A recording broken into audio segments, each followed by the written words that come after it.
say agenda 111 we no Ghana man pen ni tiri mu po so gidie pass Ghana memu ase nyina about one person Akoma FM wa ha enedu ba koso ene opeso hwe ne nei wasi ayarsabia no manfo asabio ayasabia ho akwa atwe ade amu no ye koba se bi obi ho dodo no ono so betima akọ na watima akọ akọpẹ apote na mampani de nsem nyina to dwan nanum wo abra na covid-19 ba ya sembi onipa bebre yade na bekọ baabi yehu baabi a yemfo opemfo nto yehu baabi a yemfo obi a covid-19 ni bi a chi no yemfa no nto no ana mampani de sa adwunu we ba yenti o ene asante mantem ase ye o tirada heye mantem wono mo ana mampani betwa ye fenso ade aso bebo forms o ye ba be chance enti wo mo mantem ose no wo munya bi e ma sante mantem ase di nyan kase makura ase bosome fron kwampo na siwa yesi bi ni ade ade amayen ene mantem bebrebe se du ba ko ana fempanifo gire paso wo mu si ni ade na ba sante mantem ase ya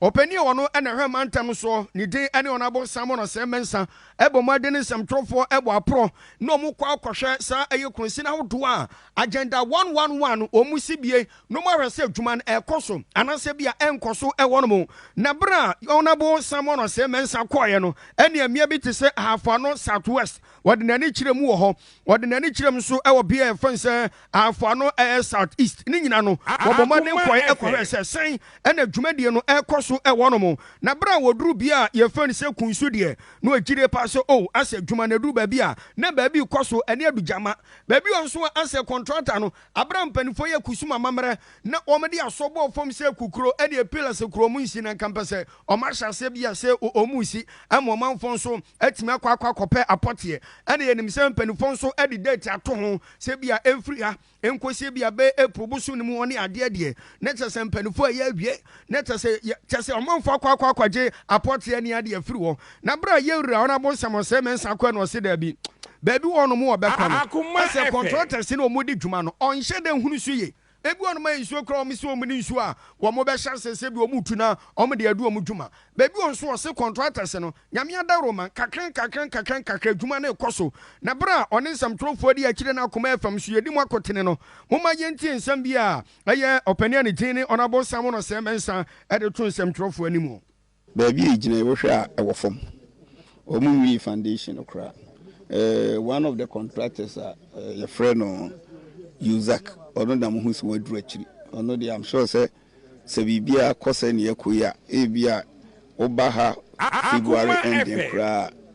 they should be putting steel trusses on it our start roofing because the beams no kro mo ya wie beams ni nyina omunya wie beams na the steel trusses no answer mo call the steel trusses no from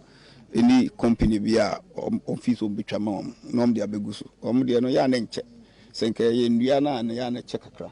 we know your question of bolts and nuts and are they tighten now and no go faster and then you no de betwa o ye adwuma ha no so a prison order na obi twa wo baabi ti no answer ko fa ba no ma be tighten ti no de ko bedi aka ne de ni nyina no I'm not satisfied especially with the lead contractor. Mama Kasasi from our speed up because they complaining about it. Fortunately, they say you will pay brim. And if you saw me, could see Bosminians and Avian. Also, I'm here on Hoyajuma. Send your bear in Suno as a chassis, nature so medrich. Or my name is chassis, then they will still come back and give us the same complaints. We are not here to listen to too many complaints. So, me banner challenge in the year. It be assassin no problem. That's why we all try to resolve it. And as it be a more issue interim payment certificate be a entry, then we will move in to talk to the government to pay the contractor so that the contractor will continue. But omuna no be anywhere we complaining about Akoma FM. There's one contractor be a only size is here.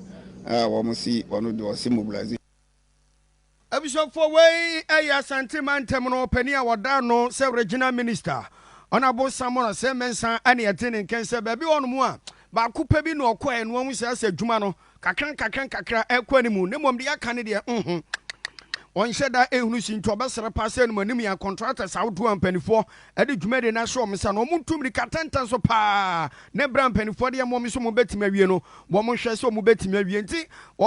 contractor no no ewadi jamade ono podi wosi wonim da property obetima wie dwumade kopim se eproposome no enu nso beduro na nkampese watima gyemu ade ma ba ne san ba ne nto so no no so enkonkoye na adwuma sanso na bia e frense kunso de nkada adwuma no eguso a ekoso kaina se no so se we no sabronum no de aba ebeto dwane se bia ba we no 40 bed hospital facilities ne panifo eguso omu se mgire passe ebia enhye da nche bia me bia tese no omu bewie ba bi onso a asa akwakoya chichede nante kakran kakra sa omse akukọ eyade a obanum siu